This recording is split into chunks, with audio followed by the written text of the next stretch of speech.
Hello everyone. आप सभी का स्वागत है आयुर्वेदा बायोस्फीयर चैनल पे। तो आप सभी की तैयारी कैसी चल रही है यूजीसी नेट आयुर्वेदा बायोलॉजी के लिए? आई होप आप सभी बहुत अच्छे से तैयारी कर रहे होंगे और बहुत ही समय नज़दीक आ गया है यूजीसी नेट के लिए, तो आप लोग अपने तैयारी को फास्ट कर दीजिए। और हम लोग आ गए हैं, आयुर्वेदा बायोस्फीयर की पूरी टीम लगी हुई है और आज से हम लोग शुरू कर रहे हैं आयुर लेक्चर सीरीज, जो कि बेसिकली वन शॉट होगा। और ये हमारे आयुर्वेदा बायोस्फीयर के टीम के सारे मेंबर्स के थ्रू आप लोगों के आयुर्वेदा बायोलॉजी के प्रिपरेशन के लिए जितने भी हेल्प हो सकते हैं उतने हम लोग करेंगे और सारे यूनिट को कवर करने की कोशिश करेंगे विद इन टाइम लिमिट। तो सबसे पहले आज हम लोग शुरू कर रहे हैं यूनिट फर्स्ट से, जो कि है history and development of Ayurveda. So आज के लेक्चर्स में हम लोग क्या क्या कवर करेंगे एक बार देख लीजिए यहाँ पे। सबसे पहला है Vedic origin, chronological development of Ayurveda. फिर है next Ayurveda and various schools. Then after understanding and relevance of Ashtanga Ayurveda. फिर आयुर्वेद के हम कुछ बेसिक टेक्स्ट देखेंगे, उनके बारे में आयुर्वेद से रिलेटेड कमेंट्रीज देखेंगे, उसका क्या कंट्रीब्यूशन है। फिर हम मूव करेंगे बृहत्तरी और उसके इंपॉर्टेंस के बारे में जानेंगे। देन आफ्टर लघुत्रयी और फिर उसके इंपॉर्टेंस के बारे में हम जानेंगे। अब फिर आगे बढ़ेंगे हम और जानेंगे निघंटु और कोश के बारे में। देन आफ्टर हम लोग आयुर्वेद से रिलेटेड कुछ कंटेम्प्रेरी पब्लिकेशन को देखेंगे और लास्टली हम लोग डिस्कस करेंगे गवर्नमेंट इनिशिएटिव। करेंटली क्या-क्या इनिशिएटिव है लिया गया है आयुर्वेद को डेवलप करने के लिए, आयुर्वेद से रिलेटेड वेरियस इनिशिएटिव को हम लोग डिस्कस करेंगे। तो ये आज के पूरे लेक्चर का ओवरव्यू है। तो आप लोग तैयार हो जाइए, आराम से नोटबुक, पेन ले लीजिए और हमारे साथ नोट्स भी बनाते चलिए। और जो ये अपकमिंग यूजीसी नेट का एग्जाम है आयुर्वेदा बायोलॉजी का, जो कि पहली बार होने वाला है, उसके लिए ये एक की साबित होने वाला है, बहुत ही इंपॉर्टेंट की, जो आपको सफलता दिलाएगी। सो आप लोग बहुत ही फोकस के साथ इसको पढ़िएगा, लेक्चर को देखिएगा और नोट्स भी साथ में बनाते रहिएगा। तो हम लोग शुरू करते हैं और इस पूरे लेक्चर को वन शॉट में फिनिश करेंगे, तो आप लोग बने रहिएगा। तो आइए हम लोग पढ़ते हैं। जैसा कि मैंने बताया, ये आयुर लेक्चर सीरीज है, जिसमें सबसे पहले हम जानते हैं कि आयुर्वेदा है क्या? आखिर ये आयुर्वेदा बायोलॉजी है, उसमें का जो आयुर्वेदा है वो है क्या? उसके डेफिनिशन को समझते हैं। तो जो आयुर्वेद का कुछ बेसिक टेक्स्ट है, जैसे कि चरक संहिता। चरक संहिता एक फाउंडेशनल टेक्स्ट है। तो उसके अकॉर्डिंग आयुर्वेद का जो डेफिनिशन है वो संस्कृत के श्लोक में मिलता है। बेसिकली वो जो मेंशन है, हिता हितम सुखम दुखम आयु तस्य हिता हितम मानम च तच्च यत्र उक्तम आयुर्वेद स उच्यते। सो इसका क्या मतलब है कि आयुर्वेद जो है बेसिकली आयु से डील करता है। ये आयु का एक वेद है। यहाँ पे आयु का मतलब एज से नहीं, आप लोग अनुमान लगाइएगा कि ये आयु एज है। तो ये आयु जो है बेसिकली लाइफ को डिनोट करता है। तो लाइफ के डिफरेंट एस्पेक्ट को इस आयुर्वेद में डिटेल्ड में डिस्कस किया गया है। आयु जो है वो डिफरेंट टाइप्स के हैं, जैसे कि हितायु, सुखायु, दुखायु और अहितायु। सो जो जितने भी मॉडर्न वाले होंगे, मॉडर्न बायोलॉजी वाले, वो घबराएंगे नहीं ये श्लोक को देख के। इसको हम बिल्कुल इजी वे में डिस्कस करेंगे। सो आयुर्वेद जो है वो हितकर चीजें, सुखायु, दुखायु, अहितायु, इन सारे एस्पेक्ट को कवर करता है। गुड, बैड, ब्लिसफुल, सॉरोफुल, इन सारे हेल्थ एस्पेक्ट को कवर करता है। और हमारे आयु को कैसे लॉन्गेविटी प्रदान करे, आयु को कैसे लॉन्ग करे, और हमारे शरीर में कोई विकृति उत्पन्न ना हो, कोई डिजीज नहीं हो, इस सारे एस्पेक्ट को कवर करता है आयुर्वेद। सो इसका एम है, क्या है इसका एम? इसका एम हम चरक संहिता के एक श्लोक के थ्रू समझ सकते हैं, जो कि है प्रयोजनम चास्य स्वस्थस्य स्वास्थ्य रक्षणम आतुरस्य विकार प्रशमनम च। इसका क्या मतलब है कि जो स्वस्थ व्यक्ति है, जो हेल्दी पर्सन है, उसके हेल्थ की रक्षा करना, उसके हेल्थ को प्रोटेक्ट करना। और अगर कोई व्यक्ति अगर डिजीज हो जाता है, ठीक है, बाय चांस किसी वजह से वो डिजीज हो गया उसको, तो उसके डिजीज को क्योर करना। सो इसका मेन एम है, आयुर्वेद का मेन एम है हेल्दी पर्सन के हेल्थ को बनाए रखना, प्रोटेक्ट करना, और कोई अगर पर्सन डिजीज हो जाता है उसको क्योर करना। तो ये आयुर्वेद का मेन एम है। फिर हम देखते हैं कि जो आयुर्वेद है मेन ये सिस्टम ऑफ मेडिसिन है जो कि हेल्थ के सारे एस्पेक्ट को डिस्कस करता है, जैसे हेल्थ के preventive aspect, curative aspect, therapeutic aspect, different aspect को डिस्कस करता है। तो हेल्थ का जो डेफिनेशन है, अगेन आयुर्वेद के ही एक फाउंडेशनल टेक्स्ट जिसको सुश्रुत संहिता बोला जाता है, आगे हम इसको देखेंगे बेसिक टेक्स्ट वाले टॉपिक में।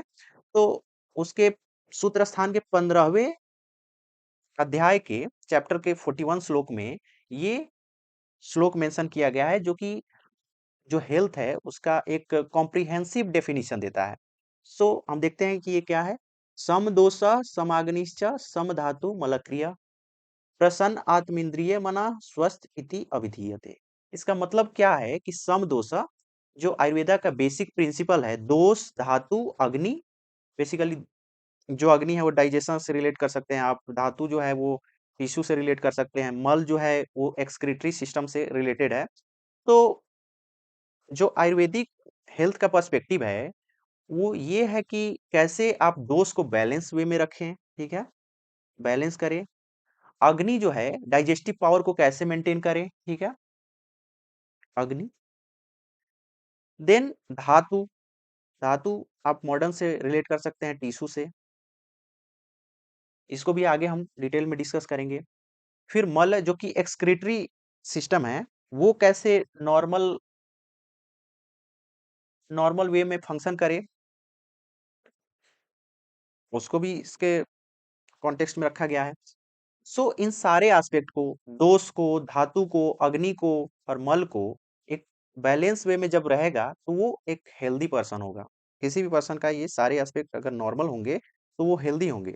सो ये हेल्थ का डेफिनेशन है आयुर्वेद के अकॉर्डिंग जो कि सुश्रुत संहिता में मेंशन्ड है।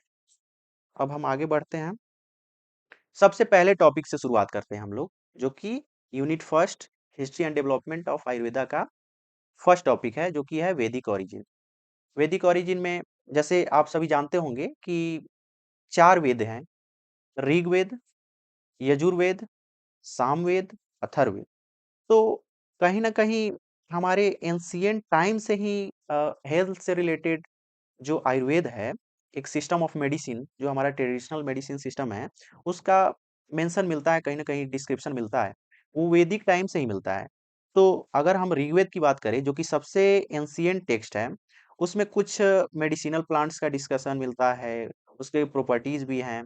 फिर यजुर्वेदा में देखें तो मेडिसिन बनाने के कुछ प्रोसीजर की बात की गई है। फिर सामवेद में देखें तो ये सामवेद जो है साउंड, म्यूजिक इन सब से रिलेटेड चीज़ों का मेंशन है। तो वहाँ पे कैसे साउंड थेरेपी के थ्रू हम हेल्थ को और हीलिंग प्रोसेस को एनहांस कर सके, उसका डिस्क्रिप्शन मिलता है। और जो ये चौथा वेद है अथर्ववेद, ये तो कुछ आचार्यों के अकॉर्डिंग, कुछ जो जैसे आचार्य चरक हैं, सुश्रुत हैं, जो कि आयुर्वेद के मेन आचार्य माने जाते हैं, उनके अकॉर्डिंग अथर्ववेद को आयुर्वेद अथर्ववेद का उपवेद माना जाता है, उपवेद, सबवेद। सो मॉडर्न वाले जितने भी होंगे, ये बेसिकली ये जितने भी ये टॉपिक्स हम अभी डिस्कस कर रहे हैं ये सब फैक्चुअल है। आप लोग एक बार कोशिश करेंगे तो सब लोग समझ सकते हैं, और कहीं ना कहीं ये उतना कॉन्सेप्चुअल नहीं है बट ज़्यादा फैक्चुअल है। तो आप लोग ध्यान से सुनेंगे तो धीरे धीरे आप लोग को याद हो जाएगा, और यूजीसी नेट में ये फैक्चुअल डेटा आ सकता है। तो जैसा कि 4 वेदों में मैंने आयुर्वेद के डिस्क्रिप्शन की बात की, तो वैदिक टाइम में भी बीमारियां रही होंगी, और कहीं न कहीं बीमारियाँ रही होंगी तो उसके उपचार के भी, उसके ट्रीटमेंट के लिए भी कुछ उपाय सोचे गए होंगे डिफरेंट ऋषियों, मुनियों, देवी-देवताओं के द्वारा। तो उसी क्रम में ये चारों वेदों में आयुर्वेद का डिस्कशन मिलता है। तो इनके थ्रू आप समझ सकते हैं कि आयुर्वेद का वैदिक ओरिजिन कैसे हुआ। तो नेक्स्ट बढ़ते हैं हम क्रोनोलॉजिकल डेवलपमेंट ऑफ आयुर्वेद। सो क्या क्रोनोलॉजी है आयुर्वेदा के डेवलपमेंट का? तो इसके लिए हम आई बटन पे आपको लिंक दे देंगे। इसके बारे में मैंने डिटेल्ड एक वीडियो बनाया हुआ है, डिटेल्ड वीडियो। वहाँ पे मैंने डिस्कस किया है कंप्लीट क्रोनोलॉजी आयुर्वेदा के डेवलपमेंट का, कैसे आयुर्वेदा अवतरण हुआ। बेसिकली इस पूरे टॉपिक को बोला जाता है आयुर्वेदा अवतरण। अवतरण। तो हम देखते हैं कि कैसे डेवलप हुआ आयुर्वेदा। तो सबसे पहले ऐसा माना जाता है कि पृथ्वी लोक पे जब बीमारियों की उत्पत्ति हुई तो उस टाइम ब्रह्मा जी ने जो है आयुर्वेद का स्मरण किया। फिर उन्होंने दक्ष प्रजापति जी को आयुर्वेद का ज्ञान दिया। फिर उन्होंने अश्विनी कुमारों को फिर अश्विनी कुमारों ने भगवान इंद्र को आयुर्वेद का ज्ञान दिया। ठीक है, यहाँ तक जो है क्रोनोलॉजी डिफरेंट आचार्यों डिफरेंट आयुर्वेदिक स्कूल्स के थ्रू, मतलब आप जब देखेंगे तो ये सिमिलर मिलेगा आपको। ठीक है, यहाँ से डिफर करता है, डिफरेंट डिफरेंट आचार्यों के अकॉर्डिंग अलग है आयुर्वेद का अवतरण का डिस्क्रिप्शन। तो सबसे पहले हम बात करते हैं अकॉर्डिंग टू चरक। तो जब यहाँ पे बीमारियां बढ़ रही थी पृथ्वी लोक पे, तो क्या हुआ कि सारे ऋषि महर्षि लोग विचार करके उनमें से महर्षि भारद्वाज जी को एक प्रतिनिधि के तौर पे चुन के भगवान इंद्र के पास भेजा। ठीक है, तो भगवान इंद्र के पास जाके भारद्वाज जी ने आयुर्वेद का ज्ञान प्राप्त किया। फिर उन्होंने पुनर्वसु आत्रेय जी को आयुर्वेद का ज्ञान दिया। फिर पुनर्वसु आत्रेय जी आयुर्वेद के ज्ञान को अपने शिष्यों, जो कि अग्निवेश, भेल, पराशर, हारित, क्षारपानी, जतुकर्ण, ये 6 शिष्य थे उनके, उनको आयुर्वेद का ज्ञान दिया। फिर यहाँ से आयुर्वेद की उत्पत्ति हुई। और एक जो डिफरेंट स्कूल है जो सुश्रुत के अकॉर्डिंग अगर हम देखें, तो वो भगवान इंद्र से धन्वंतरी जी ने प्राप्त किया आयुर्वेद का ज्ञान। ठीक है, और धन्वंतरी जी से सुश्रुत, औपदेनव, इनके ये शिष्य थे, बहुत सारे शिष्य थे जिन्होंने आयुर्वेद का ज्ञान धन्वंतरी जी से प्राप्त किया। ठीक है, अब फिर एक आता है काश्यप संहिता में मेंशन्ड है, जो कि काश्यप ऋषि के द्वारा बताया गया है कि वो फिर इंद्र से आयुर्वेद का ज्ञान प्राप्त किए। और फिर उन्होंने अपने शिष्यों में और अदर ऋषि जो वशिष्ठ ऋषि, अत्रि ऋषि, भृगु ऋषि में ज्ञान का प्रसार किया आयुर्वेद का। फिर इस तरह आयुर्वेद का अवतरण हुआ। तो ये है कंप्लीट क्रोनोलॉजी आयुर्वेदा के डेवलपमेंट का। तो आप लोग इसको आई होप समझ गए होंगे। और इसको अगर डिटेल्ड में आपको जानना है तो आप हमारे एक लेक्चर्स को देख सकते हैं जो कि आयुर्वेदा अवतरण नाम से है, मैं लिंक दे दूंगा इसको। ठीक है, अब हम आगे बढ़ते हैं नेक्स्ट टॉपिक। ये जो टॉपिक है, जैसा कि मैं पिछले स्लाइड में डिस्कस कर रहा था, तो आयुर्वेदा एंड वेरियस स्कूल ये टॉपिक है।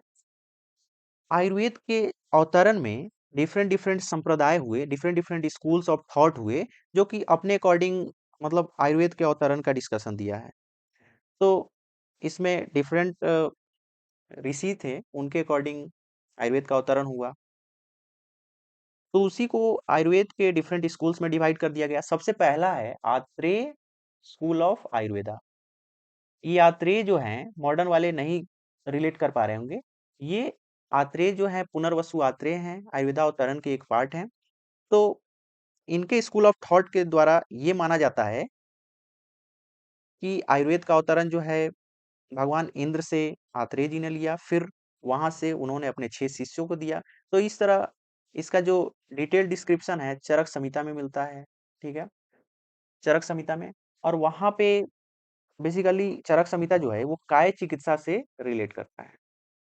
काय चिकित्सा का डिटेल डिस्कशन वहां मिलता है चरक संहिता में, जो कि आयुर्वेद का एक बेसिक टेक्स्ट है, फंडामेंटल टेक्स्ट है। तो ये जो काय चिकित्सा है ये जनरल मेडिसिन है, जो मॉडर्न में हम लोग बोलते हैं जनरल मेडिसिन डिपार्टमेंट, ये वही है। तो आत्रेय स्कूल ऑफ आयुर्वेदा को आप समझ गए होंगे। बेसिकली काय चिकित्सा से रिलेटेड टॉपिक्स पे मेजरली फोकस करता है, और इसका डिस्क्रिप्शन चरक संहिता में हमें मिलता है। अब नेक्स्ट हम देखते हैं धन्वंतरी स्कूल ऑफ आयुर्वेदा। तो same same as Atreya, Dhanvantari ji ने अपने अकॉर्डिंग, जिसका मेंशन सुश्रुत संहिता में हमें मिलता है, आयुर्वेद का अवतरण भगवान इंद्र से धन्वंतरी जी ने ज्ञान प्राप्त किया। ठीक है, और धन्वंतरी जी ने फिर अपने शिष्यों को आयुर्वेद का ज्ञान दिया। इसका डिटेल डिस्क्रिप्शन आप सुश्रुत संहिता में देख सकते हैं। और जो सुश्रुत संहिता है, ये आयुर्वेद का एक बेसिक और फंडामेंटल टेक्स्ट है। ठीक है, इसमें ये मेजरली आप जानते होंगे कि आचार्य सुश्रुत को फादर ऑफ सर्जरी भी बोला जाता है। ठीक है, तो इसमें शल्य चिकित्सा, शल्य बेसिकली सर्जरी बोला जाता है आयुर्वेद में।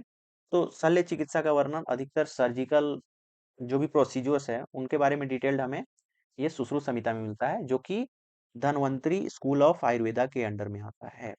धन्वंतरी संप्रदाय अगर हिंदी में इसको बोले तो। ठीक है, अब नेक्स्ट है Bhaskar school of Ayurveda. Basically इसका डिस्क्रिप्शन हमें ब्रह्म वैवर्त पुराण में मिलता है, और इसमें डिफरेंट स्पिरिचुअल एस्पेक्ट्स आयुर्वेद के डिस्कस किए गए हैं, डिफरेंट स्पेसिफिक ट्रेडिशन को डिस्कस किए गए हैं। तो ये भास्कर, धन्वंतरी, आत्रेय तीन मेजर स्कूल ऑफ आयुर्वेदा हो गए, जो कि डिफरेंट आयुर्वेद के थॉट को डिस्कस करते हैं। अब नेक्स्ट हम बढ़ते हैं अष्टांग आयुर्वेद पे, जो कि आयुर्वेद का एक इम्पॉर्टेंट टॉपिक है। बेसिकली जब हम मॉडर्न सिस्टम ऑफ मेडिसिन से आयुर्वेद को कंपेयर करते हैं, ठीक है, आयुर्वेद और मॉडर्न, ठीक है, तो आयुर्वेद को आप लोग इस बात से समझ सकते हैं कि इतने पुराने टेक्स्ट हैं, इतना पुराना ट्रेडिशनल सिस्टम ऑफ मेडिसिन है, फिर भी हमें इतना कॉम्प्रिहेंसिव और डिटेल्ड डिस्क्रिप्शन मिलता है डिफरेंट ब्रांचेस का। जो कि आजकल आप लोग एलोपैथी में देखते होंगे कि डिफरेंट डिपार्टमेंट है, जब भी जो भी लोग इलाज कराने जाते होंगे उनको मिलता होगा कि ये मेडिसिन का डिपार्टमेंट है कोई, ठीक है, कोई सर्जरी है, कोई चाइल्ड से रिलेटेड डिपार्टमेंट है, पेडियाट्रिक्स जिसको बोलते हैं, फिर स्त्री वाला अलग डिपार्टमेंट है, डिफरेंट डिपार्टमेंट वहाँ पे स्पेशलाइजेशन वाला डिपार्टमेंट अवेलेबल है।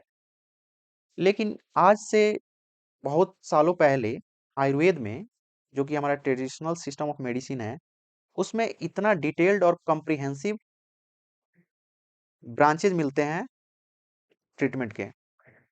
तो इसमें अष्टांग आयुर्वेद जो है, अष्टांग का मतलब है, इसको अगर हम अष्टांग वर्ड से देखें तो अष्ट मतलब होता है 8, ठीक है, 8 अंग मतलब होता है ब्रांचेस। तो आप लोग इस वर्ड से ही समझ सकते हैं कि 8 ब्रांचेस, आयुर्वेद के 8 ब्रांचेस का डिस्क्रिप्शन जहां मिलता है उसको हम अष्टांग आयुर्वेद बोलते हैं। ठीक है, तो अब हम देखते हैं कि ये 8 ब्रांचेस कौन कौन से हैं। तो सबसे पहला है काय चिकित्सा, जिसको इंटरनल या फिर जनरल मेडिसिन भी बोलते हैं हम लोग मॉडर्न मेडिसिन में।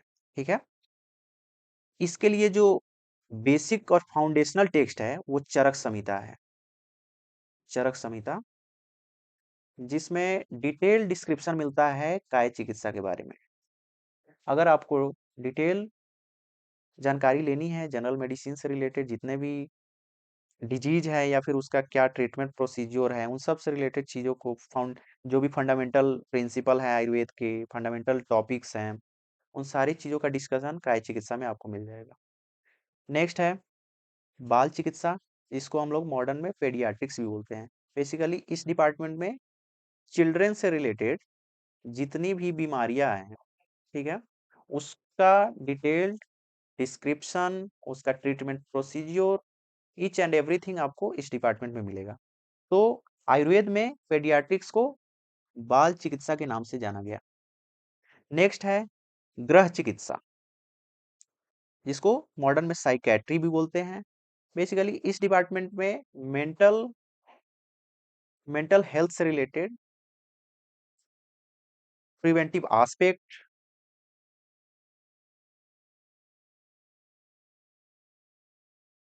उसके साथ साथ ट्रीटमेंट,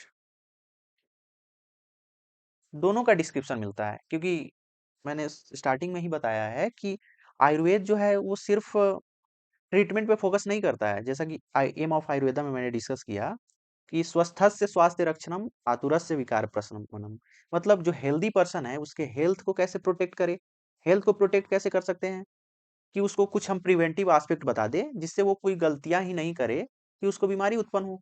तो ये प्रिवेंटिव एस्पेक्ट है। तो आयुर्वेदा इस पे भी बहुत फोकस करता है, ठीक है। और अगर कोई पर्सन बाई चांस डिजीज हो जाता है तो उसके ट्रीटमेंट का भी डिटेल डिस्क्रिप्शन मिलता है यहाँ पे। तो दोनों एस्पेक्ट को कवर करता है। तो साइकेट्री जो है मेंटल हेल्थ से रिलेटेड जितनी भी चीजें हैं बीमारी प्लस प्रिवेंटिव एस्पेक्ट को कवर करता है। अब नेक्स्ट बढ़ते हैं हम शल्य तंत्र। शल्य तंत्र बेसिकली सर्जरी को बोला जाता है। सर्जरी मॉडर्न में हम इसको सर्जरी के नाम से जानते हैं। और आयुर्वेद में क्या है कि सुश्रुत संहिता जो है, सुश्रुत संहिता,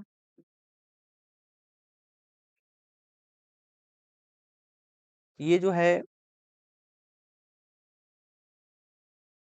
एक मिनट, हाँ, तो सुश्रुत संहिता आचार्य सुश्रुत के द्वारा लिखा गया था। इसमें डिटेल्ड आपको सर्जरी डिपार्टमेंट से रिलेटेड चीजें मिल जाएंगी।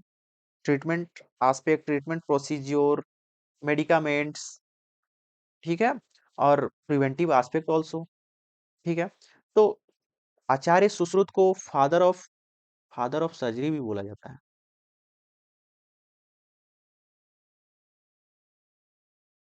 तो ये शल्य तंत्र बेसिकली सर्जरी से रिलेट करता है।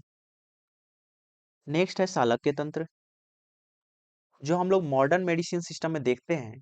ENT department, ear nose throat, इसको ऑप्थेल्मोलॉजी भी बोलते हैं। ईएनटी से डील करता है आयुर्वेद का शालक्य तंत्र। अष्टांग अष्टांग हृदयम जो कि वाग्भट जी के द्वारा लिखा गया था, उसमें इसको बोला गया है कि ऊर्ध्वांग, ऊर्ध्व मतलब बेसिकली गर्दन से ऊपर के जितने भी हैं उसके ट्रीटमेंट में, उसके प्रिवेंटिव एस्पेक्ट्स में मेजर रोल जो प्ले करता है, मेजर जो डिपार्टमेंट है उसको शालक्य तंत्र बोलते हैं, ईएनटी डिपार्टमेंट, ठीक है। अब नेक्स्ट है आघात तंत्र। Mainly it deals with toxicology. Toxicology मतलब अगर स्नेक बाइट या फिर कोई कोई भी टॉक्सिसिटी से रिलेटेड कोई भी डिजीज हो गया या कुछ बाइट कर लेता है, तो उन सब चीजों से जो डील करता है वो आयुर्वेद का अगध तंत्र जो डिपार्टमेंट है वो डील करता है। नेक्स्ट है रसायन तंत्र। रसायन तंत्र mainly leads with rejuvenation. Basically हम लोग आयुर्वेद के रसायन डिफरेंट मेडिकामेंट्स को यूज करके कैसे लॉन्गेविटी को बढ़ाए, ठीक है, कैसे हेल्दी रहें, कौन कौन से रसायन, कौन कौन से मेडिकामेंट्स ले, द्रव्य ले, जिससे हमारा हेल्थ प्रॉपर बना रहे, तो उससे डील करता है रसायन तंत्र, ठीक है। लास्ट है आठवां जो ब्रांच है उसको वाजीकरण तंत्र बोलते हैं। वाजीकरण तंत्र मेनली रिप्रोडक्टिव हेल्थ से डील करता है, ठीक है। अब हम नेक्स्ट टॉपिक पे बढ़ते हैं।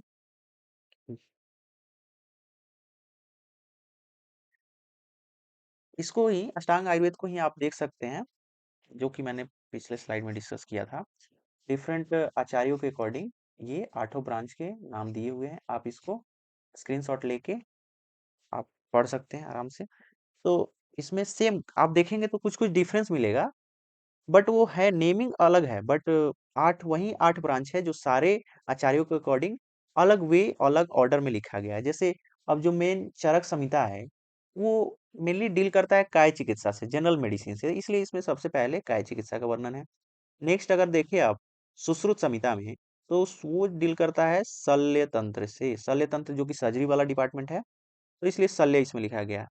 वहीं अष्टांग में देखे तो काय चिकित्सा, और काश्यप संहिता में देखे तो कौमार भृत्य।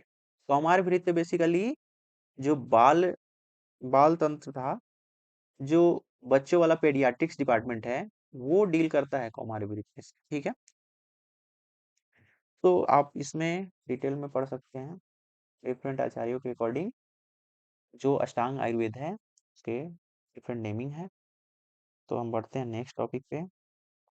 हाँ, नेक्स्ट टॉपिक,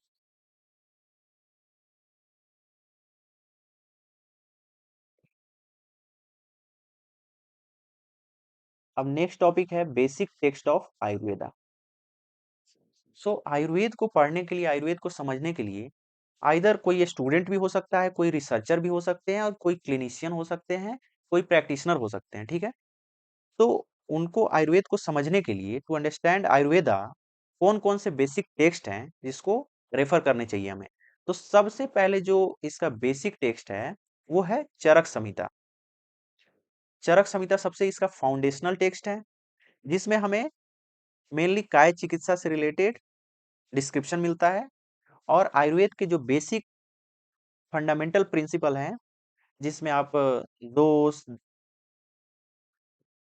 धातु, मल, डिफरेंट गुण, और भी डिफरेंट जितने भी फंडामेंटल टॉपिक्स हैं, उसका डिस्क्रिप्शन हमें चरक संहिता में मिल जाएगा, ठीक है। जैसा कि मैंने बताया, आयुर्वेदिक प्रिंसिपल जितने भी हैं, ठीक है। डिजीज का क्लासिफिकेशन उसमें बहुत ही अच्छे तरीके से किया गया है।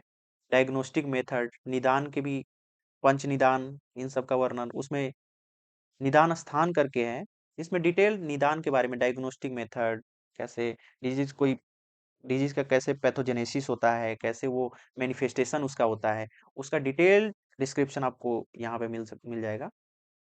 ट्रीटमेंट प्रोटोकॉल क्या होने चाहिए, तो इन सब को आप चरक संहिता से रेफर कर सकते हैं। नेक्स्ट बेसिक टेक्स्ट है सुश्रुत संहिता। बेसिकली सुश्रुत संहिता जो है वो आचार्य सुश्रुत के द्वारा लिखा गया, जिनको फादर ऑफ सर्जरी भी बोला जाता है। सुश्रुत संहिता में आपको surgical procedure, cosmetic surgery, grafting, human anatomy से रिलेटेड डिटेल डिस्क्रिप्शन मिल जाएंगे। नेक्स्ट जो बेसिक टेक्स्ट है आयुर्वेदा के, अष्टांग संग्रह है। तो बेसिकली अष्टांग संग्रह जो है आचार्य वाग्भट जी के द्वारा कंपोज किया गया, और इट इंटीग्रेट्स टॉपिक्स फ्रॉम चरक संहिता, सुश्रुत संहिता, ठीक है। बेसिकली आचार्य वाग्भट जी जो थे, वो एक तरह से कंपाइलेशन किया उन्होंने, और चरक संहिता और सुश्रुत संहिता जो मेन टेक्स्ट है आयुर्वेद के, वहां से वेरियस प्रिंसिपल, वेरियस टॉपिक्स को उन्होंने इंक्लूड करके अष्टांग संग्रह में एक उसको संग्रह कंपाइलेशन बना दिया, ठीक है। तो नेक्स्ट है अष्टांग हृदयम। अष्टांग हृदयम भी आचार्य वाग्भट जी के द्वारा लिखा गया था। बेसिकली अष्टांग हृदयम को इस मोटिव से बनाया गया कि अ, लोगों के पास जब बहुत सारे काम आ गए तो समय कम पड़ने लगा। अब समय कम पड़ने के साथ साथ अगर हमको कोई टॉपिक से रिलेटेड, कोई डिसिप्लिन से रिलेटेड डिटेल जानकारी लेनी है, तो हम कैसे उसको इजी वे में कम से कम टाइम में पढ़ें, कैसे कैसे कैसे उस जानकारी को प्राप्त करें। तो उसके लिए आचार्य वाग्भट जी ने चरक संहिता, सुश्रुत संहिता के मेन मेन जो भी प्रिंसिपल टॉपिक और मेडिकामेंट्स, ड्रग, जितने भी चीजें हैं, ट्रीटमेंट प्रोसेस, सारी चीजों को उन्होंने कंपाइल करके एक इजी वे में एक बुक का फॉर्मेशन किया, जिसको बोला अष्टांग हृदयम, जिसमें बिल्कुल सिंप्लीफाइड मैनर में कॉन्सेप्ट को डिस्कस किया गया, so that any person can learn practical application in easy way, ठीक है। और इसका जो यूज है अभी, इसका वाइडली यूज होता है, और इसको यूज करके जितने भी प्रैक्टिशनर्स हैं, स्टूडेंट हैं, रिसर्चर हैं, उनको बहुत ही हेल्प मिलता है। तो ये जो है 4 जो मेन टेक्स्ट हमने बताया, वो आयुर्वेद के मेन बेसिक टेक्स्ट हैं। तो अगर यूजीसी नेट के पॉइंट ऑफ व्यू से बात करें, तो आपको इन टेक्स्ट का नाम याद होना चाहिए, प्लस में इनके जो ऑथर हैं, जैसे चरक संहिता है तो आचार्य चरक, ठीक है, और सुश्रुत संहिता है तो उनके ऑथर हैं आचार्य सुश्रुत, ठीक है। और मेनली ये कौन से टॉपिक या कौन से डिसिप्लिन से ये डील करता है, उसको आपको याद रखना होगा। जैसे सुश्रुत संहिता सर्जरी से डील करता है, ठीक है। चरक संहिता काय चिकित्सा, जो कि जनरल मेडिसिन होता है, उससे डील करता है। अष्टांग संग्रह के ऑथर कौन है, ठीक है। अष्टांग हृदयम का ऑथर कौन है, और इस बेसिकली ये है क्या, ये टेक्स्ट का फॉर्मेशन कैसे हुआ, ठीक है। तो ये यूजीसी नेट के पॉइंट ऑफ व्यू से बहुत ही इंपॉर्टेंट है, तो आप इसको याद कर सकते हैं। अब नेक्स्ट आते हैं कमेंट्रीज एंड देयर कंट्रीब्यूशन पे, ठीक है। तो कमेंट्रीज क्या होता है और उसके कंट्रीब्यूशन क्या क्या है आयुर्वेद में, उसको हम लोग समझते हैं। बेसिकली अब जो जितने भी हमारे आयुर्वेद के बेसिक टेक्स्ट हैं हमने डिस्कस किया, अब वो बहुत ही कॉम्प्रिहेंसिव वे में और बहुत ही डिटेल्ड में उसमें आयुर्वेदा का डिस्क्रिप्शन मिलता था। अब जिन लोगों को मतलब टॉपिक वाइज कोई डिटेल चाहिए तो उसके लिए भी उनको पूरा बेसिक टेक्स्ट रेफर करना पड़ता था। तो बहुत सारे कमेंटेटर हुए, बहुत सारे टीकाकार जो कि डिफरेंट डिफरेंट टॉपिक्स पे, डिफरेंट द्रव्य पे उन्होंने अलग अलग अपने कमेंट्रीज लिखे हैं, जो कि बहुत ही हेल्प करता है आयुर्वेद के डिफरेंट प्रिंसिपल, डिफरेंट टॉपिक्स को इजिली समझने में। तो हम लोग डिस्कस कर लेते हैं। जो मेनली इसमें बहुत सारे कमेंट्रीज है, बहुत सारे कमेंटेटर हैं, बट हम डिस्कस करेंगे जो मेन आयुर्वेदा का टेक्स्ट है, जैसे कि चरक संहिता, सुश्रुत संहिता, अष्टांग हृदयम। इन सब के जितने भी कमेंटेटर हैं उनको हम डिस्कस कर लेते हैं कौन है। आपको यूजीसी नेट आयुर्वेदा बायोलॉजी के पॉइंट ऑफ व्यू से इसको याद करना जरूरी है। तो सबसे पहले जो है भटारा हरिश्चंद्र, जिन्होंने 7th सेंचुरी में चरक संहिता पे कमेंट्री लिखी, जिनका नाम है चरक न्यास। ठीक है। नेक्स्ट जो है स्वामी कुमार हैं, 7th सेंचुरी में इन्होंने भी कमेंट्री लिखी चरक संहिता पे ही, जिसका नाम है चरक पंजिका। नेक्स्ट है जेजट।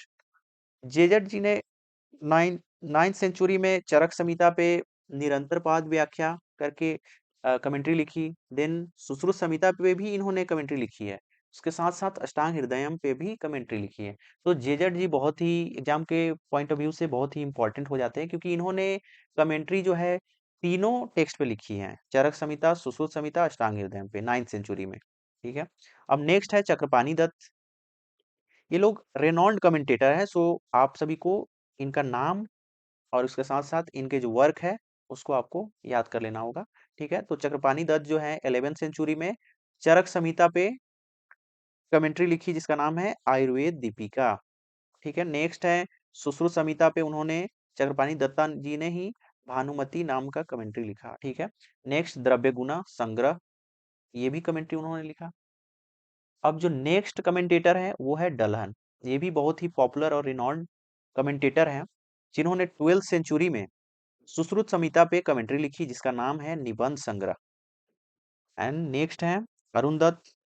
अरुण दत्त 13th सेंचुरी में अष्टांग हृदयम पे सर्वांग सुंदर करके कमेंट्री लिखी। तो आप लोग जितने भी कमेंटेटर हैं उनके नाम, अगर पॉसिबल हो सके तो उनके टाइम पीरियड, उसके साथ साथ उनके क्या मेजर वर्क हैं, कौन से कमेंट्रीज हैं, उसको याद कर लीजिएगा। अब नेक्स्ट हम बढ़ते हैं नेक्स्ट टॉपिक पे। अब हम लोग डिस्कस करते हैं अब एक बहुत ही इंपॉर्टेंट टॉपिक। जैसा कि आप सभी अगर फॉलो कर रहे होंगे हमारे आयुर्वेदा बायोस्फीयर चैनल को, तो आप सभी को बृहत्तरी और लघुत्रयी पे शॉर्ट वीडियो मिला ही होगा। तो हम डिस्कस करते हैं बृहत्तरी लघुत्रयी क्या है और उसके इम्पोर्टेंस क्या क्या है। तो बेसिकली बृहत्तरी जो है ये ग्रेटर ट्रायो इसको बोला जाता है। बृहत का मतलब है, अगर इसके शब्द से ही देखें हम, बृहत का मतलब होता है ग्रेटर। ठीक है। और त्रयी का मतलब होता है trio, basically group of three. ठीक है। तो ट्रायो या फिर ट्रायड बोल सकते हैं। तो बृहत्त्रयी ग्रेटर ट्रायो है। ठीक है। जिसमें कौन कौन से टेक्स्ट आते हैं? चरक संहिता पहली, सेकंड है सुश्रुत संहिता, और तीसरा है अष्टांग हृदय। तो ये तीन मेजर टेक्स्ट है जो कि बृहत्त्रयी के अंदर आते हैं। और ये बेसिकली क्या है कि हमें कॉम्प्रिहेंसिव नॉलेज प्रोवाइड करता है आयुर्वेद से रिलेटेड। ठीक है। और ये कवर करता है सारे जितने भी प्रिंसिपल हैं वही। अगर हम चरक संहिता की बात करें तो उसमें इंटरनल मेडिसिन से रिलेटेड, जनरल मेडिसिन से रिलेटेड। सुश्रुत संहिता में सर्जरी, पैथोलॉजी, फार्माकोलॉजी और प्रिवेंटिव केयर, इन सब चीज़ों से रिलेटेड डिटेल डिस्क्रिप्शन आपको बृहत्त्रयी में मिल जाएगा। और बृहत्त्रयी को बेसिकली फाउंडेशन माना जाता है आयुर्वेदिक एजुकेशन के लिए, प्रैक्टिस के लिए, रिसर्च के लिए। तो ये बेसिक टेक्स्ट है। अगर आयुर्वेद को किसी को समझना हो तो उनको बृहत्त्रयी के इन तीन बुकों को, इन तीन जो ग्रुप ऑफ थ्री बुक्स हैं, टेक्स्ट हैं, उनको रेफर करना ही पड़ेगा। ठीक है। अब नेक्स्ट जो है लघुत्रयी। लघुत्रयी के ये वर्ड से अगर हम देखें तो लघु का मतलब होता है लेसर। ठीक है। लेसर एंड त्रयी इज अगेन ट्रायो।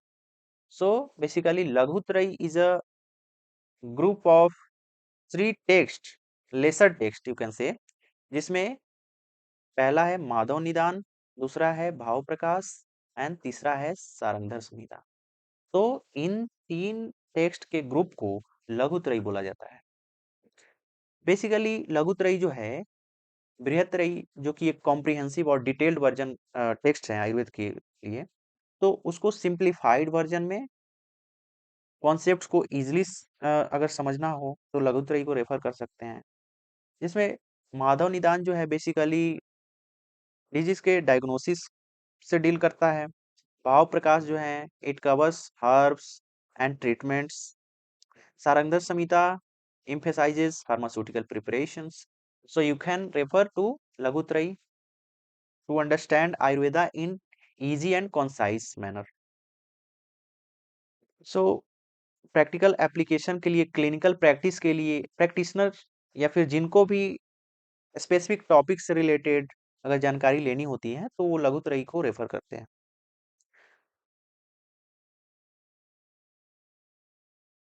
अब हम बढ़ते हैं नेक्स्ट टॉपिक पे, जो कि है basic understanding of Nighantu.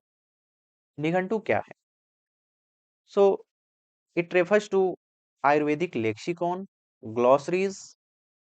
Basically आप इसको ग्लॉसरी बोल सकते हैं, जिसमें कोई भी मेडिसिनल हर्ब्स हैं उसके सिनोनिम्स होंगे, उसके प्रॉपर्टीज होंगे जिसको गुण बोलते हैं, एक्शंस होंगे मीन्स कर्म, और उसके थेराप्यूटिक यूजेज होंगे। इसके साथ साथ इसमें डोजेज, उसका एक्सट्रैक्शन प्रोसेस क्या है, कैसे अ, उस ड्रग्स को मतलब राइट मैनर में ले, उसका भी प्रिस्क्रिप्शन निघंटू में हमें देखने को मिलता है। अब हम देखते हैं कुछ नोटेबल निघंटूस और उसके ऑथर्स। तो सबसे पहला है धन्वंतरी निघंटू, जिसको महेंद्र भौगिक जी ने 10th टू 13th सेंचुरी के बीच में लिखा है, जो कि मेनली फोकस करता है हर्बल क्लासिफिकेशन, जैसे ऑन द बेसिस ऑफ रस गुण वीर विपाक। ठीक है। नेक्स्ट जो निघंटू है राज निघंटू, बेसिकली पंडित नरहरि के द्वारा लिखा गया है 17th सेंचुरी में। इट प्रोवाइड्स टेक्सोनॉमिकल क्लासिफिकेशंस और therapeutic application of herb. Next जो निघंटू है वो है भाव प्रकाश निघंटू, जो कि भाव मिश्र के द्वारा 16th सेंचुरी में लिखा गया था। बेसिकली ये कवर करता है प्लांट, मिनरल, एनिमल से रिलेटेड जितने भी उससे डेराइव्ड मेडिसिन्स हैं, उससे रिलेटेड उसके सिनोनिम्स, उसके प्रॉपर्टीज, एक्शंस, थेराप्यूटिक यूजेस, इन सारी चीजों को कवर करे करता है। अब नेक्स्ट है मदन फल निघंटू, जिसको मदन पाल जी ने 14th सेंचुरी में लिखा था। Basically it describes herbs based on seasons and dietary applications. So इसमें सीजन के अकॉर्डिंग कैसे हम डाइटरी अपने रेजिमे में कैसे चेंज करें, क्या एग्जैक्ट प्रिस्क्रिप्शन होना चाहिए, इन सब चीजों से रिलेटेड डिस्क्रिप्शन आपको मदन फल निघंटू में मिल जाएगा। बेसिकली निघंटू का क्या सिग्निफिकेंस है उसको हम समझते हैं। तो निघंटू बेसिकली जैसा कि मैंने बताया ये ग्लॉसरी होता है, उसमें सारे जितने भी हर्ब्स हैं उसके बारे में, जितने भी ड्रग हैं आयुर्वेदिक हर्ब ड्रग, उनके डिटेल डिस्क्रिप्शन होते हैं। So it helps to identify medicinal plants accurately, and ये जो है निघंटू सपोर्ट करते हैं फॉर्मुलेशंस में, रिसर्च में और ट्रीटमेंट में भी। अब नेक्स्ट हम बढ़ते हैं अगले टॉपिक पे, जो कि कोर्स ऑफ आयुर्वेदा है। आयुर्वेदा में कोर्स किसको बोला जाता है? कोर्स जैसा कि आप सभी जानते होंगे डिक्शनरी को ही बोला जाता है, या फिर इंसाइक्लोपीडिया बोल सकते हैं आप। तो यहाँ पे आयुर्वेद में कोर्स का मतलब क्या है? बेसिकली आयुर्वेद में बहुत सारे टर्मिनोलॉजीज हैं जो कि मुश्किल है, उनका मीनिंग जानना जरूरी होता है। So in order to find out the meaning, exact meaning of different terminology, you can refer to कोसाज ऑफ आयुर्वेदा। सो बेसिकली ये डिक्शनरी होता है जिसमें आयुर्वेद से रिलेटेड टर्मिनोलॉजी का मीनिंग मिलता है आपको। कुछ नोटेबल, कुछ इंपॉर्टेंट कोर्स हैं और उसके ऑथर हैं जो कि आपको UGC net point of view से याद करने होंगे, और वो उससे रिलेटेड क्वेश्चन आ भी सकते हैं। तो सबसे पहला है शिव कोश, जो कि शिव दत्ता के द्वारा 16th से 17th सेंचुरी के बीच में लिखा गया था, जिसमें नानार्थ औसत कोश है। इसको बेसिकली नानार्थ औसत कोश भी बोला जाता है। इसमें 540 श्लोका हैं। ये मेनली फोकस करता है सिनोनिम्स, द्रव्य के डिफरेंट द्रव्य के सिनोनिम्स पे, द्रव्य के नेम्स पे, बेस्ड ऑन ऋतु, वर्ण, रिलीजियस फैक्टर्स। सो इन सब फैक्टर के अकॉर्डिंग जो द्रव्य के क्या नेम होने चाहिए, क्या रीजनल नेम है, इन सब चीजों को इसमें इंक्लूड करता है शिव कोश। नेक्स्ट है द्रव्य गुण कोश, जो कि पीवी शर्मा जी के द्वारा 1997 में लिखा गया। नेक्स्ट है वेदी वनस्पत कोश, ये भी 1997 में रमेश वेदी जी के द्वारा लिखा गया। सो बेसिकली जो कोश है वो इम्पोर्टेंट रोल प्ले करता है कि कोई भी टेक्निकल टर्म, कोई भी आयुर्वेदिक टर्मिनोलॉजी है जो कि हमारे आयुर्वेदिक टेक्स्ट जैसे चरक संहिता, सुश्रुत संहिता, अष्टांग हृदय में अगर मेंशन्ड है और उसको हमें समझने में प्रॉब्लम हो रहा है, तो हम लोग रेफर कर सकते हैं जो कि आयुर्वेद के जितने भी कोशाज हैं उसमें। एग्जैक्ट अगर हम आयुर्वेदिक टेक्स्ट टर्मिनोलॉजी को हम समझेंगे तो उसको एक्यूरेट इंटरप्रेट कर पाएंगे और वो हेल्प करेगा हमारे क्लिनिकल एप्लीकेशंस में। सो दैट कोसाज of Ayurveda is very important. अब नेक्स्ट हम बढ़ते हैं, अगला टॉपिक है contribution of contemporary publications in Ayurveda. So basically publications क्या हैं? पब्लिकेशंस अब आयुर्वेदा है या फिर कोई भी डिसिप्लिन है, उसको अगर हमको इजीली कन्वे करना है, ठीक है, इजीली कम्युनिकेट करना है, तो हमें कहीं ना कहीं डिफरेंट रिटन टेक्स्ट या फिर डिफरेंट मेथडोलॉजी को फॉलो करना होगा, सो डैट जो डिसिप्लिन है वो मैक्सिमम लोगों तक पहुंच पाए। तो आयुर्वेदा ट्रेडिशनल मेडिसिन सिस्टम है और करेंटली इस पे बहुत काम चल रहा है, बहुत सारे रिसर्चेज हो रहे हैं, बहुत सारे प्रैक्टिशनर्स प्रैक्टिस कर रहे हैं। सो आयुर्वेद के नॉलेज को कैसे हम वाइडली पॉपुलराइज कर सके, कैसे बहुत सारे लोगों तक रीच कर सके, उसके लिए हम बहुत सारे पब्लिकेशंस का यूज करते हैं। अब ये स्टूडेंट को भी हेल्प करता है, आयुर्वेद से रिलेटेड जितने भी कोर्सेज हैं उनके स्टूडेंट्स हैं उनको हेल्प करता है पब्लिकेशंस। फिर रिसर्चर जो हैं, अब जितने भी रिसर्चर हैं उनको करंट रिसर्च की जानकारी होनी चाहिए, सो डैट वो अच्छे से रिसर्च को एनालाइज करके फिर आगे फर्दर डेवलपमेंट करेंगे रिसर्च में, तो इनको भी जानकारी होनी चाहिए।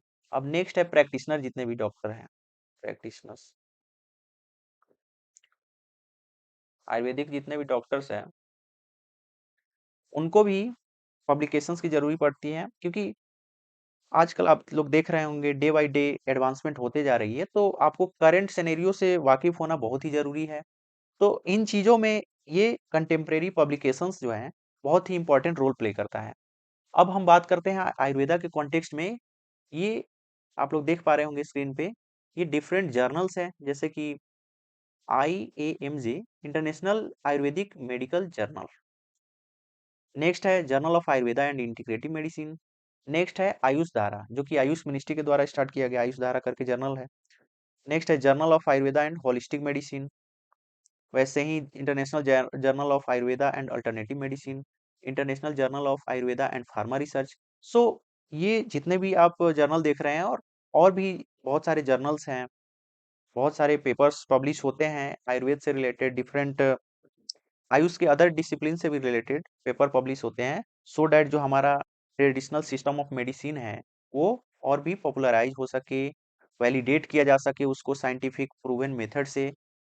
सो इन सब एस्पेक्ट में जो कंटेम्प्रेरी पब्लिकेशंस है वो बहुत ही इंपॉर्टेंट हो जाता है। तो आपको अगर हम बात करें यूजीसी नेट एग्जाम के पॉइंट ऑफ व्यू से, तो आप इन आयुर्वेदिक जर्नल्स को रिमेम्बर कर सकते हैं और कुछ करंट पब्लिकेशंस को भी रेफर कर सकते हैं। और डिटेल में डिस्क्रिप्शन के लिए आप एक बार आयुष आयुष जो मिनिस्ट्री है उसका वेबसाइट है, डेडिकेटेड वेबसाइट है, वहाँ पे आप विजिट कर सकते हैं। अब हम बढ़ते हैं नेक्स्ट टॉपिक पे, जो कि है government initiatives for development of Ayurveda. ये बहुत ही इंपॉर्टेंट टॉपिक हो जाता है कि आयुर्वेद को डेवलप करने के लिए गवर्नमेंट ने क्या-क्या इनिशिएटिव लिया है। ये हम बात करेंगे आज़ादी से पहले से लेके अभी करंट में क्या-क्या एडवांसमेंट, क्या-क्या डेवलपमेंट, क्या-क्या इनिशिएटिव चल रहा है, उन सारे चीज़ों को हम लोग डिस्कस करेंगे। तो सबसे पहले हम शुरू करते हैं अ, हमारे इंडिया के इंडिपेंडेंस से पहले ब्रिटिश ने एक कमिटी बनाई थी। बेसिकली डेवलपमेंट जो हुआ आयुर्वेदा का, so in order to develop that starting में बहुत सारी कमिटियाँ बनाई गई, जिसके रिकमेंडेशन के थ्रू बहुत सारे सुधार किए गए, बहुत सारे स्टेप लिए गए। उसी में सबसे पहला जो है, भोर कमिटी का नाम आता है, जो कि आज़ादी से पहले का है। 1945 में ये कमिटी बनाई गई ब्रिटिश के द्वारा, जिसके चेयरमैन थे जोसेफ भोर। बेसिकली इस कमिटी का जो रिकमेंडेशन हुआ, रिपोर्ट जो इन्होंने सबमिट किया, वो बेसिकली ये जो कमिटी बनाई गई थी to find out utility of Indian system of medicine. जो हमारा आयुर्वेदा है, इंडियन सिस्टम ऑफ मेडिसिन, उसका क्या यूटिलिटी है, ब्रिटिशर्स जानना चाहते थे, तो उसके लिए वॉर कमेटी बनाई गई। फिर इन्होंने अपने रिकमेंडेशन सबमिट किए, जिसके अकॉर्डिंग गवर्नमेंट के द्वारा फिर डिफरेंट स्टेप्स लिए गए। अब नेक्स्ट है चोपड़ा कमेटी। इंपॉर्टेंट कमिटीज है, आप लोग इसको याद कर सकते हैं, इसके डेट को, और इसके चेयरमैन कौन थे। चेयरमैन आर एन चोपड़ा थे। बेसिकली चोपड़ा कमिटी जो है वो रिकमेंड किया इंटीग्रेटिव मेडिसिन को, और इन्होंने बेसिकली ये जो कमिटी है, रिपोर्ट को 2 वॉल्यूम में पब्लिश किया 1948 में। कमिटी बनी थी 1946 में, रिपोर्ट इन्होंने सबमिट किया 1948 में 2 वॉल्यूम में। अब बेसिकली इनका जो रिकमेंडेशन था इंटीग्रेटिव मेडिसिन का, इंटीग्रेटिव मेडिसिन, अब ये जो जिस यूजीसी नेट के डिसिप्लिन की तैयारी आप लोग कर रहे हैं, आयुर्वेदा बायोलॉजी, ये भी अपने आप में एक इंटीग्रेटिव मेडिसिन का एग्जाम्पल है, जो कि बेसिकली हमारे आयुर्वेदा सिस्टम ऑफ मेडिसिन को मॉडर्न मेडिसिन सिस्टम से जोड़ने का एक बहुत ही अच्छा इनिशिएटिव डिसिप्लिन है। सो इसकी शुरुआत आप लोग देख सकते हैं कि चोपड़ा कमिटी से हो गई थी आज़ादी के पहले 1946 से। सो इसके अलावा भी बहुत सारे डिफरेंट रिकमेंडेशन किए गए थे चोपड़ा कमिटी के द्वारा। अ, वो या तो रिसर्च इंस्टीट्यूट कैसे डिफरेंट रिसर्च इंस्टीट्यूट को एस्टेब्लिश करे, मेडिसिन सिस्टम को पॉपुलराइज करने के लिए हॉस्पिटल्स और डिस्पेंसरी इन सब को बनाने के लिए रिकमेंडेशन किया गया था। अब नेक्स्ट जो कमिटी है, पंडित कमिटी, सीजी पंडित इनके चेयरमैन थे। सो बेसिकली जो पंडित कमिटी है 1949 में बनाई गई थी। ये आर एन चोपड़ा ने जो रिपोर्ट सबमिट की थी, उस रिपोर्ट को इम्प्लीमेंट किया। लाइक जो आर एन चोपड़ा की कमिटी थी, उसने रिकमेंड किया था कि बहुत सारे हमें रिसर्च इंस्टीट्यूट को एस्टेब्लिश करने की ज़रूरत है, सो डैट अगर हम रिसर्च करेंगे हमारे ट्रेडिशनल सिस्टम ऑफ मेडिसिन से रिलेटेड, तो हम इसको साइंटिफिकली प्रूव कर सकेंगे, सो डैट इसको वर्ल्ड वाइड एक्सेप्ट भी किया जा सके। तो इसी कड़ी में आईटीआरए करके, आईटीआरए जामनगर एक रिसर्च इंस्टीट्यूट है आयुर्वेदा का, उसको इस्टेब्लिश किया गया।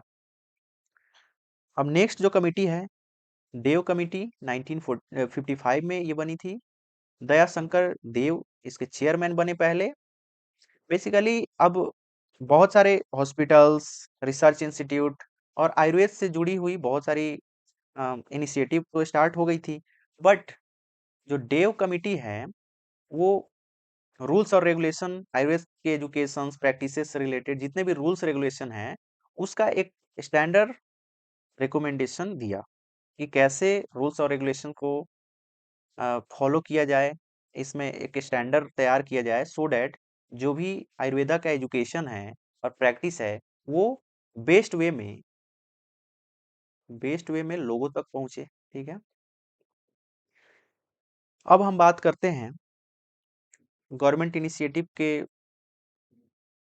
कड़ी में आयुर्वेदा के कुछ स्कीम्स, जिसको आप आयुष मिनिस्ट्री के वेबसाइट पे डिटेल में देख सकते हैं।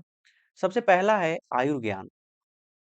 आयुर्ज्ञान जो है इनिशिएटिव लिया गया आयुष मिनिस्ट्री के द्वारा, जो कि प्रमोट करता है basically education research in the field of Ayurveda, और ये it also support research and innovations. अब बेसिकली क्या है कि आयुर्वेदा को पॉपुलर करने के लिए या फिर जितने भी आयुष मिनिस्ट्री के अंदर में जितने भी system of traditional system of medicine है उनको पॉपुलर करने के लिए रिसर्च में सपोर्ट की आवश्यकता है, एजुकेशन को प्रमोट करना होगा, तो उसके लिए फंडिंग की भी जरूरत है। तो आयुर्ज्ञान के थ्रू ये इनिशिएटिव आयुष मिनिस्ट्री के द्वारा लिया गया और आयुर्वेदा को पॉपुलराइज करने के लिए, साइंटिफिकली वैलिडेट करने के लिए फंडिंग दी गई और अभी भी दी जा रही है। ये आयुर्ज्ञान जो स्कीम है ऑन गोइंग है। नेक्स्ट है आयुर्स्वास्थ्य। बेसिकली इसका जो कंपोनेंट आप लोग रिसेंटली अगर न्यूज में देखा होगा तो सेंटर ऑफ एक्सीलेंस सुना होगा। ये प्राइम मिनिस्टर के द्वारा हाल फिलहाल में आयुर्वेदा डे पे इसका इनॉग्रेशन हुआ। ये हमारे इंडिया में 4 मेन मेन जो यूनिवर्सिटीज हैं उसमें ये इसकी शुरुआत हुई। जैसे जेएनयू में भी ये खोला गया, फिर आईआईएससी, आईआईटी और सीएआरआई करके लखनऊ में एक इंस्टीट्यूट है आयुर्वेद से रिलेटेड। तो आप सभी देख सकते हैं कि कैसे अभी के करेंटली आयुर्वेद पे फोकस किया जा रहा है और डिफरेंट इनिशिएटिव ली जा रही है आयुर्वेद को पॉपुलराइज करने के लिए, उसको साइंटिफिकली प्रूव करने के लिए। अब नेक्स्ट है नाम, NAM, national Ayush mission. Basically ये एक मिशन है जो कि आयुष मिनिस्ट्री के द्वारा स्टार्ट किया गया है। ये बेसिकली जो आयुष के सर्विसेज हैं उसका कैसे बेटर एक्सेस मिले लोगों को, इसको प्रमोट करता है। अब इसमें क्या है कि हॉस्पिटल्स की संख्या बढ़ाई गई, डिस्पेंसरी जितने भी हैं उसकी संख्या बढ़ाई गई, एजुकेशन को प्रमोट किया गया, आयुष से रिलेटेड एजुकेशन को। तो ये सारी चीजें जो हैं नेशनल आयुष मिशन के तहत किया गया है और ये ऑन गोइंग है। ये जितने भी अभी मैंने आयुर्वेदा की स्कीम्स डिस्कस किए ये सारे ऑन गोइंग है और ये कंटेम्प्रेरी इनिशिएटिव्स है गवर्नमेंट के। ठीक है। अब नेक्स्ट है आयुष एकेडमिक चेयर। अब क्या होता है कि जो गवर्नमेंट है वो डिफरेंट फॉरेन फॉरेन यूनिवर्सिटीज, ठीक है, रिसर्च इंस्टीट्यूट से वो कोलैबोरेशन करती है, एमओयू साइन करती है। तो उसके थ्रू क्या होता है कि एक्सचेंज प्रोग्राम होता है जिसमें जो हमारे जितने भी एक्सपर्ट्स हैं वो एक्सचेंज प्रोग्राम में जाके वहाँ के कुछ एडवांस सिस्टम को सीखते हैं, फिर वो यहाँ पे इम्प्लीमेंट करते हैं और यहाँ से फिर फॉरेन में जाके वहाँ भी प्रचार प्रसार करते हैं इसको कैसे पॉपुलराइज किया जाए डिफरेंट एस्पेक्ट्स को। बेसिकली जो आयुष चेयर है it allow Ayush experts to teach, train and conduct research at these universities, research institutes and so on. So ये लास्ट टॉपिक था government initiative for development of Ayurveda. Thank you so much. अब आने वाली video में हम next unit को देखेंगे, तो आप लोग पेशेंस बनाए रखिए और अपने तैयारी को जारी रखिए। Thank you so much for watching.